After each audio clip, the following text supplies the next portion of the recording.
안녕하세요. 식스센스 출발합니다. 한 주의 마지막 금요일 그리고 3월의 마지막 거래일이 마무리가 됐습니다. 코스피 코스닥 양대 지수는 분위기가 조금 달랐죠. 코스피는 외국인과 기관의 양대 매수가 오랜만에 들어오면서 1% 가까운 상승 보였고요.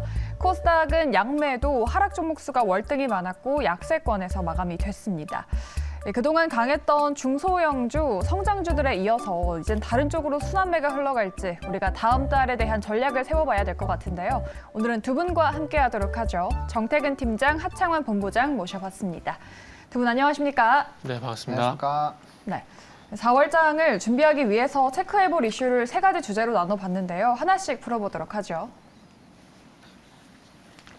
네, 다음 달 시장은 박스권을 탈출할 수 있을지 두 분의 의견을 들어보도록 하고요. 또 오늘 저녁에 나올 IRA 법안에 대한 이슈, 2차 전지와 신재생 에너지가 수혜주로 꼽히고 있죠. 이 부분에 대한 이야기 집중적으로 분석해 보도록 하겠습니다.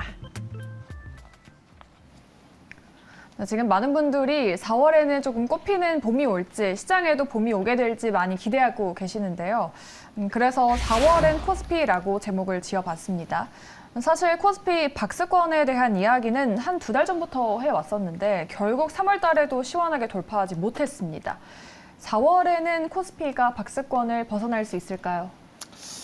네, 저는 긍정적으로 보고 있습니다. 오. 네, 일단은 반도체 쪽에서의 좀 긍정적인 흐름들이 나타나고 네. 있죠. 특히나 이제 미국장에서 연준 의장들이 좀 간밤에 센 발언들을 했는데도 불구하고 기술주 중심으로의 좀 강세 기조가 나왔거든요. 뭐 이런 식으로 흘러가게 되면 이제 금리 인상이 한 번 정도는 더 있을 수 있다라는 부분들은 뭐 다들 알고 계시겠죠. 그래서 그런 흐름들이 나오더라도 이건 이제 끝나가는 부분이고 금융 안정화 부분으로 시선이 좀 옮겨가고 있다라고 이해를 해보시면 좋을 것 같습니다.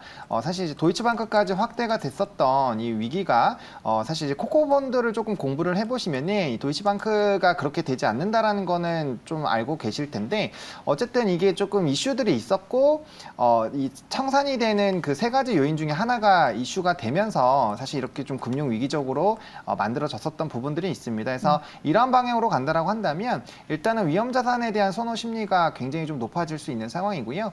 또 이제 미국과 유럽 지역 간의 이런 이 물가 상승 기조를 좀 봤을 때 지금 미국 같은 경우는 6.5% 정도고 이제 유럽 지역이 8%대예요. 그래서 이번에 유럽 쪽에서도 빅스텝 단행을 했는데 미국 쪽에서의 금리 인상이 멈추더라도 지금 유럽 쪽에서는 물가를 조금 더 잡아야 할 필요성이 있거든요. 그래서 네. 추가적으로 만약에 금리 인상을 진행을 하게 되면 유로에 대한 가치가 높아지겠죠. 그러면 달러 인덱스에서 좀 큰 영향을 미치는 또 유로화이다 보니까 달러의 약세를 좀 야기를 할 수 있고요. 달러가 약세 기조로 지금 1,300원대에 좀 붙어 있죠. 근데 저는 점진적으로 우하향할 것으로 예상을 하고 있는데 만약에 이러한 흐름으로 진행이 된다라고 한다면 당연히 이제 신흥국 쪽으로의 자금이 쏠릴 겁니다. 3월 달에 중국 쪽에서의 이런 부양책이 굉장히 기대감이 컸는데 소리 소문 없이 그냥 묻혀 지나갔죠. 네. 근데 중국 같은 경우는 경제 성장률을 계속적으로 유지를 해야 되고 거기에 따른 부양책을 진행을 해야 되거든요. 그래서 이제 각국에서 금리 인상 기조가 유지가 될 때 중국 쪽에서는 금리 동결로 계속적으로 좀 진행을 하셨다라고 이해를 하시면 될 것 같습니다. 그럼 자금이 이제 중국 쪽으로 들어가게 되면 아무래도 유동성 부분에서의 전체 글로벌 이 유동성의 40%를 정도를 차지하는 중국이다 보니까 거기에 따른 좀 기대감이 나오면 이제 우리나라도 좀 낙수 효과를 받을 수 있는 상황이고요. 또 중국의 경제가 살아나면 우리나라 이 수출 데이터가 좋아지거든요. 그럼 수출 데이터가 좋아지면서 코스피 시장이 부각이 될 수 있으면 대형주 위주의 시장이 만들어질 수 있어서 그러한 관점으로 본다라고 한다면 시장은 점차 박스권 상단을 뚫고 움직일 수 있는 환경이 마련이 되고 있고 그 트리거 실적으로도 좀 밝힐 수 있는 수출 쪽에서의 기대감이 지금 열리고 있는 상황이어서 물론 지금 상황은 굉장히 안 좋지만 향후 좋아지게 됐을 때 거기에 따른 좀 기대감이 형성이 되면 충분히 상단을 돌파할 수 있지 않을까라는 관점이어서 일단 좀 긍정적인 의견을 드리겠고요.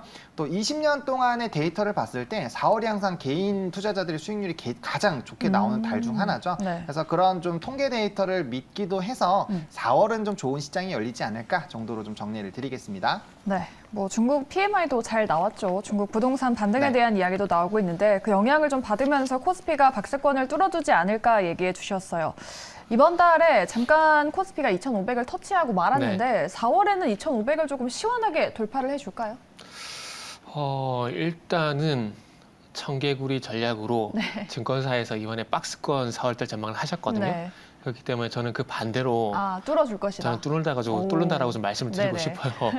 그 3월 달에도 3월 어떻게 생각하냐고 이렇게 의견을 많이 네네. 여쭤보셨을 때 일단은 간다라고 좀 말씀을 드렸었거든요. 그런데 틀리긴 했어요. 틀리긴 했는데 이게 중간에 예상치 못한 솔직히 말씀드리면 SBB 사태 이런 부분도 있었기 아, 때문에 네네. 조금 뭐 상승 조금 지체가 됐는데 어쨌든 간다라고 좀 보고 있습니다. 그리고 이게 시장이 예상치 못한 부분에서 변화가 좀 발생이 되는데 3월 달 같은 경우에 중순쯤에 뭐 저 같은 경우는 2차 전지 반도체 좀 바뀔 것 같다는 그런 말씀을 좀 드렸었는데 이걸 또 왜 말씀을 드리냐면은 지금 현재 오늘 반도체 소부장의 전반적인 힘이 좀 빠지고 있어요. 빠지면서 오늘 코스피가 상대적으로 힘이 더 센 모습이거든요. 어찌 보면 4월 달 시장에 대한 어떤 힌트를 좀 준 게 아닌가라는 생각이 좀 드는데 뭐 제 개인적인 생각이니까요. 네. 드는데 어쨌든 오늘 코스닥과 코스피가 분위기가 거의 상반되게 나오고 있습니다. 실내로 종목별 등락 현황을 좀 보게 되면은 코스피가 이제 상승 종목수가 482 그리고 하락 종목수가 410 종목이거든요. 그런데 반대로 코스닥 같은 경우는 상승 종목수가 506이고 하락 종목수가 1004 종목입니다. 네. 그러니까 상승 종목수의 2배수가 코스닥 같은 게 하락을 했다라는 거죠. 근데 오늘 하락의 중심을 보게 되면은 반도체 소부장이 상당히 그 역할을 톡톡히 했다라는 점을 좀 보게 된다라면은 어쨌든 3월 달 현재 중반 이후에 이 반도체가 좀 단기간에 그러니까 추세로 가겠지만은 단기간 너무 많이 튀었던 부분들이 있기 때문에 이 부분이 좀 쉬어가게 되면서 상대적으로 그 순환매가 코스피 쪽으로 좀 가지 않을까라는 그런 기대감이 좀 있다라는 말씀 드려야 될 것 같아요. 그래서 지금 반도체 소부장 같은 경우에 최근에 급등을 되게 많이 했지 않습니까? 네. 많이 했는데 뭐 저 개인적으로는 최근에 급등한 거에 대해서 어떤 반작용으로 조정이 나올 가능성이 있기 때문에 조금 더 지켜보라는 말씀을 드려보고 싶고 이 업종 순환매라는 얘기는 상당히 많이 하는데 저는 그 코스닥에서 코스피 쪽으로 어떤 순환매가 발생될 가능성이 있기 때문에 다음 주 주촉 같은 경우에는 저는 반도체 소부장 같은 경우는 조금 관망을 좀 하셨다가 이제 분위기가 코스피로 가게 된다라면은 그쪽 가면 안 되지 않습니까? 잠시 쉬었다가 다시 가게 된다라면은 그때 가서 추적 매수하셔도 상관없거든요. 그렇기 때문에 다음 주는 조금 전반적으로 시장을 좀 관망을 하게 되면서 소극적인 매매를 하게 되면서 시장의 방향성이 어떻게 전환이 될 것인가. 뭐 3월달 예를 들게 되면은 이번 주 예를 들게 되면은 월요일은 2차 전지, 화요일은 OLED, 수요일 같은 경우는 아시겠지만 오전에 반도체 갔다가 오후에 2차 전지 갔고 그리고 어제 같은 경우 다시 반도체 갔거든요. 근데 오늘 같은 경우는 또 코스닥 쪽에 그런 분위기가 많이 식어버렸지 않습니까? 그렇기 때문에 다음 시장은 또 어떻게 될지에 대한 부분들을 확인을 좀 그러니까 릴로드였던 그 리프레시였던 시간이 좀 필요하기 때문에 다음 주 같은 경우는 좀 방향성을 모색을 하시고 개인적으로 결론을 내보자면은 다음 주 방향 모색을 해야 되겠지만은 가능성은 코스닥에서 코스피 쪽으로 어떤 순환매가 좀 기대가 되는 상황이다라는 말씀을 좀 드리도록 할게요. 네. 코스닥에서 코스피로 순환매에 대한 이야기는 두 분 다 말씀을 해주셨습니다. 뭐 4월에는 개인분들의 수익률이 좋았던 한 달이다라고 말씀하셨는데 최근에 정말 이 개인분들의 거래 집중도가 좀 높아지면서 종목별 장세가 이어지고 있잖아요. 그러면은 종목을 본다면 성장주보다는 좀 경기민감주, 대형주 쪽으로 쏠림을 예상을 하면서 좀 소외된 쪽에 집중을 해봐야 될까요? 그쪽도 보긴 봐야 되겠지만요. 저는 뭐 이 대형주, 시가총액 상위 종목군들의 흐름들을 조금 더 보실 필요가 있지 않을까라고 보고 있고요. 금일장에서도 시가총액 상위 종목군들이 좋았죠. 상위 여기 안에 들어가는 종목군들의 흐름들이 좋았고, 뭐 포스코 그룹주들도 좋았고, 뭐 사실 자동차들은 굉장히 좀 소외가 많이 받고 있었거든요. 그래서 뭐 자동차도 충분히 좀 기대를 해볼 수 있지 않을까라고 보고 있고, 뭐 오늘 든든하게 뭐 삼성전자가 또 힘차게 또 상승이 나와줬기 때문에 뭐 이러한 기조들이 좀 유지가 되지 않을까 싶습니다. 상위 종목군들에서 상승력이 나온 종목군들이 굉장히 많아요. 오늘 이게 좀 SKC도 그렇고 뭐 이 포스코홀딩스도 장중에서 좀 눌려서 그렇지 장중에는 뭐 14%도 돌파를 했었거든요. 그래서 이런 기업들이 계속 움직일 확률이 좀 높다라고 생각을 하고 있어서 일단은 이 시가총액 상위 종목군들 안에 들어가는 쪽에서의 방향성을 잡아보시는 게 더 맞지 않을까라고 일단은 생각을 하고 있습니다. 네. 오늘 뭐 시가총액 상위 종목들이 움직였고 앞으로도 코스피 장세를 이끌어주지 않을까라고 말씀을 하셨어요. 우리 팀장님도 코스닥 쪽에서 코스피 위주로 넘어갈 것이다라고 또 말씀을 하셨는데 그렇다면은 뭐 반도체 섹터 대형주 위주로 보시나요? 그것도 오늘 강세를 보인 섹터를 우선적으로 먼저 보는 게 좋을 것 같아요. 어찌 보면은 그러니까 예를 들게 되면은 이게 3월 중순 3월 16일, 17일 같은 경우에 네. 2차전에서 반도체 쪽으로 일시적으로 갔다가 그 다음 주 같은 경우는 2차전이가 강세를 보였다 다시 반도체를 좀 네. 갔거든요. 이걸 왜 말씀을 드리냐면은 지금 오늘 같은 경우도 철강이란지 그리고 기계업종이란지 그리고 자동차 업종이란지 이런 섹터에 좀 강세를 보였거든요.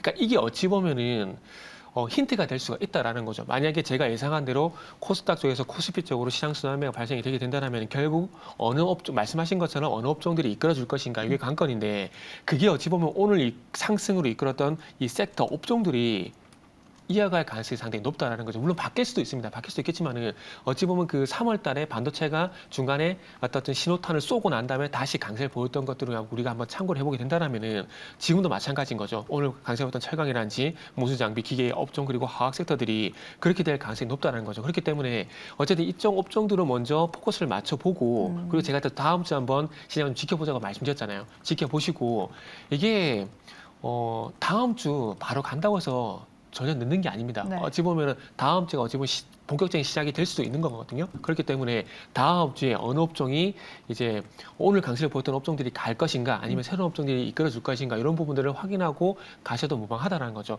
시장 전략에서 항상 말씀드리고 싶은 게 뭐냐면은 절대 퍼스트 무버가 되려고 하지 마십시오. 그거는 개인 투자자분들이 할 수 있는 영역은 전 개인적으로 아니다라고 생각합니다. 뭐 저희 같은 사람들은 어쩔 수 없이라기보다는 직업상 해야 되는 일이기 때문에 하는 거지만 저 같은 경우도 항상 말씀드린 게 패스트 팔로우거든요. 퍼스트 무버가 되지 말라고 말씀드립니다. 그리고 충분히 패스트 팔로우 전략으로 따라가더라도 수익은 충분히 낼 수가 있다라는 거죠. 그렇기 때문에 이런 연유 때문에 저는 일단은 다음 주 어느 업종이 될지 일단 지켜보자고 말씀드리는 반면에 가능성은 네. 오늘 강세를 보였던 업종들이 이어갈 가능성이 있기 때문에 좀 더 주목을 하자라는 뜻으로 이해를 좀 하시면 될 것 같아요. 네.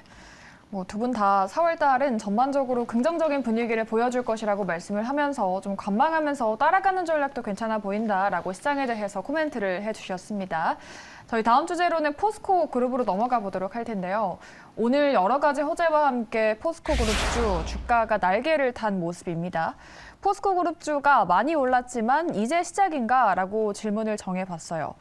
지금 시점에서도 이제 시작이라고 말할 수 있을까요? 네, 뭐 이거는 어떻게 보면은 2차 전지 더 가냐 이 질문이랑 전 똑같다라고 생각을 하고 있는데 네, 일단은 긍정적인 답변 드리겠습니다. 일단 포스코 그룹주 같은 경우는 조금 더 메리트가 있지 않나라고 생각이 드는 게 이게 이제 뭐 이 그룹사들로 하여금 사실 이제 원자재들을 자체 조달할 수 있게끔 세팅을 계속 해왔고 거기에 따른 좀 수직 계열화도 잘 되어 있는 상황이거든요. 그래서 뭐 리튬 호수라든지 이런 부분에서도 좀 흐름들이 나쁘지가 않고 뭐 철강이라든지 여러 가지가 다 동시에 좀 가지고 있는 상황이어서 충분히 좀 메리트가 있다라고 보고 있고요. 일단 각각의 기업들마다의 좀 매력도가 있는 것 같아요. 뭐 포스코 케미칼 같은 경우는 다들 아시다시피 음극재 쪽으로 또 독보적인 지위를 가지고 있는 기업이잖아요. 네. 그래서 양극재와 음극재를 동시에 갖고 있다라는 프리미엄이 있다라는 얘기는 뭐 정말 몇 년 동안 지겹도록 들으셨을 테니까 뭐 거기에 따른 이런 기대감들 계속적으로 있는 상황이고 결국에 이쪽에서 지금 뭐 리튬 관련된 종목군들이 계속적으로 슈팅이 나오는 이유가 수요는 굉장히 큰데 공급단에서의 좀 물음표가 있는 상황이죠. 그러다 보니까 이쪽에서의 좀 수직 계열화가 되어 있고 뭐 리튬 호수에 대한 이벤트를 가지고 있는 기업들에서의 좀 이슈가 많이 부각이 되고 있는데 다들 아시겠지만 포스코 홀딩스가 리튬 호수 쪽에서의 좀 이슈들을 원래 다 갖고 있었죠. 원래는 포스코 엠텍이 아니라 홀딩스가 가야 되는데 이게 이전에 포스코 엠텍 쪽으로 리튬 호수에 이런 소유권이 있다라는 이슈들이 좀 있어서 거기에 좀 시장의 이미지가 박혀 있다 보니까 홀딩스가 가지 않고 엠텍이 계속 갔었거든요. 네. 근데 오늘 이제 포스코 엠텍이 좀 경고죠 지금. 좀 경고를 워낙 주가가 많이 상승을 해서 그런 부분들이 이제 홀딩스 쪽으로 좀 이어지고 있는 것이 것이 아닌가라고 보고 있고요. 오늘 또 급등이 나왔던 포스코 ICT 같은 경우는 이제 사명 변경하면서 이제 로봇 쪽으로의 또 전환이 네. 또 예상이 되고 있죠. 이거는 저는 레인보우 로보틱스보다도 더 사실 좀 긍정적으로 봐야 되지 않나라고 개인적으로 생각은 하고 있는데 아무래도 포스코 그룹 쪽에서 이름 사명 바꾸고 로봇 쪽에서의 좀 사업 진출을 하는 거고 사실 이제 뉴로메카가 이쪽에 인수 기대감이 또 있는 상황이거든요. 그래서 그런 관련된 만약에 이벤트가 부각이 되면 그런 부분에서 좀 이슈가 좀 크게 반영이 될 수 있을 것 같고 오늘 사실 슈팅이 나온 것도 뭐 포스코 그룹의 전반적인 상승력이 나온 것도 있지만 그 사명 변경에 대한 이런 기사들이 어제부터 계속 나오면서 그 기대감이 좀 같이 받아들여지지 않았나라는 생각이 들어서 각각의 매력도는 지금 충분히 있는 상황이고 어쨌든 이것은 2차 전지와 함께 가는 섹터이니까 로봇과 더불어서 이쪽 sek터가 가면 뭐 계속적으로 갈 거다. 근데 저는 2차 전지에 대해서 여전히 긍정적으로 보고 있는 상황이어서 일단 그룹주 전반적으로 다 좀 매력적이 있다라고 좀 정리를 드리겠습니다. 네, 알겠습니다. 포스코 그룹도 전반적으로 매력적이지만 그렇다면 탑픽을 뽑는다면 ICT입니까? 네, ICT랑 홀딩스 두 개로 하겠습니다. 알겠습니다. 포스코 ICT와 홀딩스 말씀을 해주셨고요. 말씀하신 대로 엠텍을 제외하고는 오늘 모든 그룹주가 상승을 보여줬거든요. 우리 팀장님의 탑픽은 무엇입니까? 저는 포스코 스틸리온을 말씀을 드리고 싶은데 상대적으로 덜 올라서일까요? 그렇죠. 그러니까 지금 제가 배고파가지고 음식으로 조금 예를 들게 되면은 여기 중국집에 갔는데 어우 짜장이랑 짬뽕이 너무 맛있는 거예요. 맛있게 먹었는데 새로 나온 어떤 뭐 잡채밥 이런 게 이것도 맛있네? 이렇게 된 거라 볼 수 있는 거죠. 무슨 얘기냐면은 우리가 포스코 그룹 얘기할 때 지금 조금에도 하 본부장님 얘기하셨지만은 포스코 엠텍이라든지 케미칼 2차 전지만 계속 주가 땡겼었거든요. 근데 이 종목들이 이제 많이 간 상황들 속에서 포스코 그룹을 둘러보니까 포스코 ICT도 괜찮네? 포스코 인터내셔널도 괜찮네? 그러니까 짜장 짬뽕만 맛있는 줄 알았었는데 잡채밥도 맛있고 울면도 맛있고 우동도 다 맛있는 거예요. 그러니까 제가 볼 때는 포스코 그룹주가 그런 저는 상황이라고 봅니다. 거기다가 가장 큰 이유는 또 가격. 짜장 짬뽕은 현재 12,000원인데 맛도 괜찮은데 우동이 지금 5,000원인 거예요. 그러니까 이것도 먹고 싶은 거죠. 그러니까 제가 볼 때는 그런 상황이라고 좀 예를 듭니다. 그러다 보니까 아마 포스코 스틸리온이란지 포스코 ICT란지 이런 종목들이 부각이 된 거라고 보거든요. 뭐 포스코 그룹주가 실적이 제가 볼 때 갑자기 좋아진 건 아니라고 봅니다. 갑자기 좋아진 건 절대 아니에요. 그동안도 괜찮았었지만은 그동안 이게 맛있는 메뉴라는 걸 몰랐던 거죠. 그러다 보니까 먹는 것만 계속 먹었던 거고요. 그래서 지금 이제 결론을 내보자면은 그래서 어쨌든 전체 다 괜찮지만은 중요한 건 가격이 문제인데 지금 포스코 엠텍하고 포스코 케미칼은 솔직히 좀 많이 높은 건 사실입니다. 사실이고 그리고 이제 시선을 살짝 돌려가지고 2차 전지만 보는 게 아니라 다른 메뉴들도 보고 있는 상황들이기 때문에 다른 메뉴들도 이제 다른 종목들도 이제 갈 가능성이 상당히 높기 때문에 이제는 포스코 그룹주 내에서 살짝 시선을 돌려볼 필요가 있지 않을까라는 판단에 그래서 조금 낮은 위치에 있는 포스코 스틸리온을 좀 탑픽으로 좀 말씀을 드리고 싶네요. 네. 포스코 그룹주는 두 분 다 긍정에 대한 시각을 갖고 계시고요. 팀장님은 상대적으로 시장에서 부각받지 못했던 그리고 주가 위치도 부담스럽지 않은 포스코 스틸리온을 꼽아주셨습니다. 참고해 보도록 하겠습니다. 저희 마지막 주제로는 신재생 들여다보도록 할 텐데요. 이 IRA의 수혜를 받는 대표적인 섹터입니다. 뿐만 아니라 유럽연합도 지금 재생에너지 비중을 지금의 2배 수준으로 늘린다라고 하던데 사실 태양광이나 풍력 주가 오늘 크게 오르지 않았지만 원전이 뜨거웠거든요. 원전 쪽으로 조금 눈을 돌려봐야 될까요? 요즘 와서 신재생은 계속해서 테마 상이 올라는 와요. 그런데 주가가 생각보다 안 가고 있다는 게 정말 아이러니컬할 수 있다고 볼 수 있는데 일단은 저는 원전 같은 경우는 확정 수주 소식이 있어야 저는 간다라고 무조건 봅니다. 왜냐하면은 이번에 아시겠지만 정권이 바뀌게 되면서 윤석열 정부가 가장 먼저 갔던 테마가 뭡니까? 원전이잖아요. 탈탈 원전 얘기 나오게 되면서 가장 먼저 갔거든요. 근데 그때 당시 시세가 너무 많이 났어요. 그리고 기대감도 충분히 많이 반영이 됐고요. 그렇다면은 원전은 기대감만으로 가기는 힘들다라고 말씀드릴 수가 있는 거죠. 그런데 제가 확정 수주 소식을 말씀드리는 게 기대가 되는 게 2가지가 있기 때문에 그렇게 말씀을 드리는데요. 지금 예상치 못한 터키 수주가 있고요. 그리고 폴란드 같은 경우도 이제 2기는 확정이 되는 상황들 속에서 2+2. 이전에 그 한son 사장님께서 나오셔가지고 아시겠지만 2+2를 얘기했었거든요. 이게 1차, 2차, 3차가 있는데 두기 이렇게 있어요. 그래서 1차 두기 같은 경우는 폴란드가 미국과의 정치적인 관계 때문에 줄 수밖에 없는 상황이었습니다. 그런데 두 번째 민간 같은 경우 우리가 따왔거든요. 근데 나머지 세 번째 같은 경우에도 이게 SPV 방식이라 가지고 지분 투자 방식으로 이렇게 전환을 했어요. 근데 거기에 한손이 제일 적극적입니다. 그러다 보니까 지금 미국 웨스팅하우스로 넘어갔던 그 분위기가 거의 뒤집는 분위기가 이제 가고 있는 상황이거든요. 그렇기 때문에 내기를 한번 기대를 해볼 수 있는 상황인데 내기를 하게 되면 최소 35조가 돼요. 그리고 터키 같은 경우도 1차, 2차, 3차가 있는데 1차는 그 러시아 로사톰이 이미 공사를 하고 있어요. 그리고 2차 같은 경우는 중국 쪽으로 갔고 3차가 있는데 이 3차가 일본의 미쓰비시 중공업하고 협상을 하다가 단가 때문에 이게 그 협상이 틀어져 버렸어요. 그래가지고 그게 지금 어부지를 우리나라 지금 갖고 오게 되면서 수의 계약 방식이라 가지고 우리나라만 이제 계약 협상을 하고 있는 상황입니다. 수의 계약이 뭐냐면은 딱 한 업체만 한 나라만 콕 지정해가지고 그 나라하고만 이제 그 초기 협상을 진행하는 방식이라 보시면 될 것 같아요. 그래서 요 두 개가 좀 기대가 되는데 이게 만약에 되게 되면은 제가 볼 때는 한 최소 70조에서 한 80조가 된다고 봐요. 그러면 그런 소식이 나오기 전까지는 아마 폭발적인 상승이 좀 힘들다고 봐지고 그리고 풍력하고 태양광 같은 경우는 유럽 쪽 얘기가 나오게 되면은 해상 풍력 쪽을 볼 수밖에 없을 것 같아요. 왜냐하면은 이 태양광이 아무래도 이게 부지가 있어야 돼요. 네. 태양광 패널을 쭉 깔아야 되잖아요. 근데 유럽도 우리나라만큼이나 오밀조밀 이렇게 따닥딱 붙어 있기 때문에 태양광 시설 설치가 솔직히 말하면 쉽지가 않아요.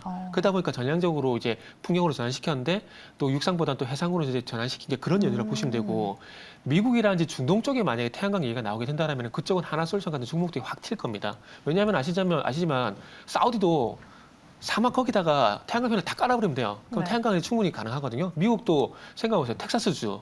그 넓은 땅 평지에다가 태양광 패널 다 깔아버리면 돼요. 그래서 하나솔루션이 텍사스에 맞나요? 텍사스 공장이 있는 게 맞나? 하여튼 그쪽에 그 공장이 있는 걸 제가 알고 있거든요. 네. 그러니까 다 연유가 있는 거예요. 태양광도 가는 이유가 있고 해석이 가는 이유가 있는 거거든요. 그래서 죄송한데 얘기가 좀 많이 길어졌네요. 그래서 저는 이번에 신재생 에너지 좀 보고 싶은 게 뭐냐면 이게 개별적으로 갈 것인가 아니면 전반적인 분위기를 끌어줄 것인가 저도 상당히 궁금합니다. 네. 요거는 저는 이렇다 저렇다 저도 솔직히 궁금해요. 저도 중립 입장에서 다음 주 신재생 포함을 해가지고 2차 전지가 어떤 반응이 나올지 저도 상당히 좀 궁금합니다. 그래서 다음 주에 만약에 개별적으로 또 이렇게 이슈가 되게 된다면은 좀 시간이 걸리겠구나라고 생각을 하시고 만약에 다음 주에 IRA 세부 조항이 나와서 이 전체적으로 또 분위기를 만들어 가게 된다면은 계속 추적 매수하셔가지고 홀딩하셔도 된다라는 말씀을 좀 드리고 싶네요. 네. 원저는 뭐 기대감만으로 상승이 나오기보다는 수주 소식이 나와야 주가가 움직일 것이다. 또 눈여겨볼 섹터로는 풍력, 또 해상 풍력이라고 콕 집어서 말씀해 주셨습니다. 말씀하신 대로 신재생, 뭐 태양광이나 풍력은 주가가 시세를 크게 내지 않았거든요. 근데 뭐 가는 종목이 가는 분위기가 다음 주에도 이어진다면 이렇게 가지 않는 태양광이나 풍력은 어떻게 전략을 세워봐야 될까요? 뭐 이거 이렇게 말씀드리면 욕하실 수도 있지만 네. 장기 투자로 갔을 때 가장 성공 확률이 높은 섹터 중에 하나입니다. 그런가요? 한 2, 3년만 사실 묵혀둔다고 했을 때 2, 3년이요? 네, 승률이 가장 높을 수 있는 네. 섹터 중에 하나거든요. 이게 왜 그러냐면 25년을 기점으로 네. 정말 폭발적인 투자가 진행이 돼요. 뭐 미국 같은 경우도 풍력, 풍력 쪽이나 태양광, 특히나 태양광 같은 경우는 연평균 50기가와트 수준이면은 지금보다 거의 20배 정도 이상 확대되는 거고요. 네. 전 세계적으로 지금 40년에서 뭐 35년부터 45년 사이로 측정을 하고 있지만 대부분이 30기가와트에서 뭐 4, 50기가와트로 태양광이든 풍력이든 좀 확대를 할 것으로 예상이 되고 있거든요. 그래서 이쪽은 좀 확대가 될 수밖에 없는 상황이고 또 러시아와 우크라이나 전쟁 이후에 사실 에너지 자립도가 굉장히 중요도가 높아졌어요. 그래서 이제 소형 원전이라든지 뭐 이런 태양광 풍력에 대한 비중 자체를 정부 정책들이 굉장히 좀 높게 형성이 되고 있고요. 뭐 CRMA까지는 좀 얘기가 많이 나오고 있는데 NGI라고 해서 NGIA라고 해서 이 탄소 중립 쪽도 사실 좀 우리가 주목을 해야 되거든요. 그럼 뭐 이 탄소 배출이 적은 부분이 일단은 기본적으로 신재생 에너지가 깔리고요. 원전도 이제 폐기물이라든지 이런 이슈는 있지만 탄소 배출 자체는 굉장히 낮아요.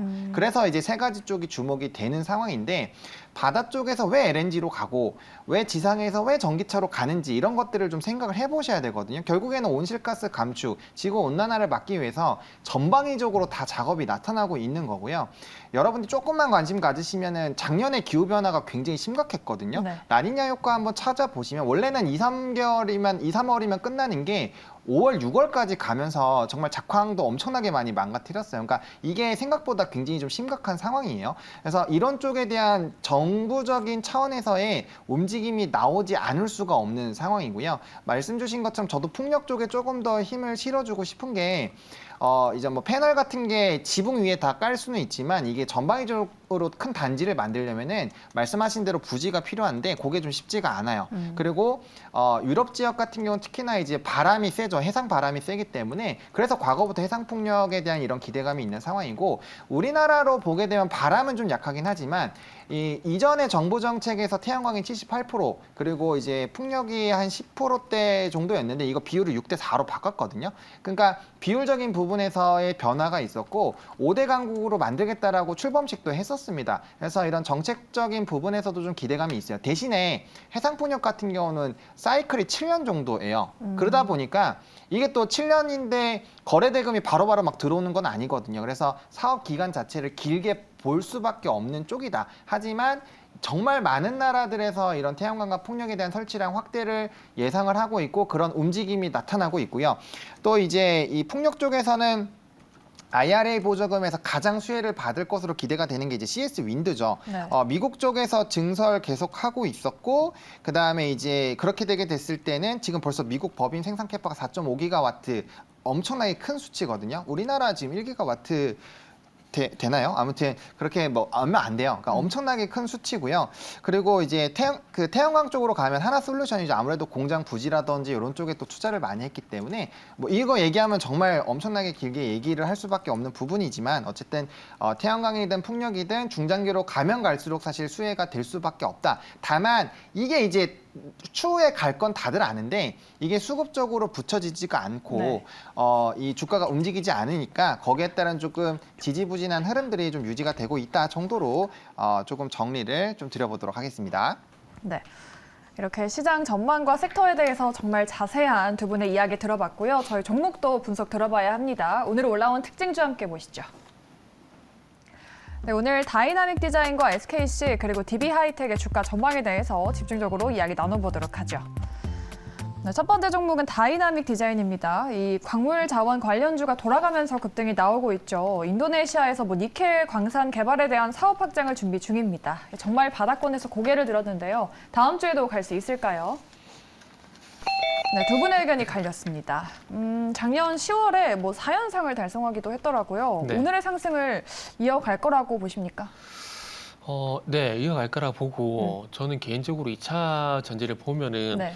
지금 다이나믹 디자인처럼 차라리 낮은 종목들을 좀 보셨으면 좋겠어요. 저는 개인적으로 우리가 조금 전에 신재생 에너지 얘기하게 되면서 네. 지금 IRA 세부 지침 얘기를 했잖아요. 했는데 여기에 지금 여기에 한국에서 만든 양극재, 음극재를 채택한 전기차 배터리 같은 경우도 보조금 혜택을 줄 가능성이 높다는 얘기가 나오고 있거든요. 그러면 오늘 이제 결정이 될 거고 다음 주 이게 이슈가 될 건데 이게 이슈가 됐을 때 저는 제 개인적으로 상당히 궁금한 게 2차 전지가 이 이슈에서 다 움직일 것인가 아니면 각계 전투 방식으로 이렇게 개별 종목만 강세를 보일 것인가. 네. 오늘 그러니까 새만금 관련돼 가지고 몇몇 종목만 좀 강세를 보였잖아요. 그런 것처럼 몇몇 종목만 강세를 보일 것인가 아니면 다 갈 것인가 상당히 좀 궁금한데 이걸 왜 제가 궁금해 하냐면은 2차 전지가 많이 달려왔지 않습니까? 네. 다녀왔기 때문에 이슈에 의한 상승이 지속이 되는지 여부가 저는 상당히 궁금하다는 거죠. 만약에 개별 종목만 강세를 보이게 된다라면은 아마 이슈에 대한 영향이 상당히 많이 떨어졌다 판단이 들기 때문에 2차 전지를 많이 가지고 계시다라면은 조금 줄여 나가는 게 맞다라는 그런 판단하시는 요인으로 좀 작용이 될 것 같습니다. 그러다 보니까 상당히 좀 궁금한데 그러다 보니까 이제 높이 있는 아까 포스코 임텍처럼 높이 있는 종목들보다는 차라리 이렇게 뒤늦게 부각된 종목들이 조금 더 안전할 수가 있다라는 거죠. 물론 큰 수익도 중요하겠지만은 리스크도 중요한 부분이 있거든요. 그러다 보니까 저는 이게 예스를 선택했다라고 좀 보시면 될 것 같아요. 알겠습니다. 다이나믹 디자인에 대한 두 분의 의견은 갈렸다는 점 참고를 해보시면 되겠고요.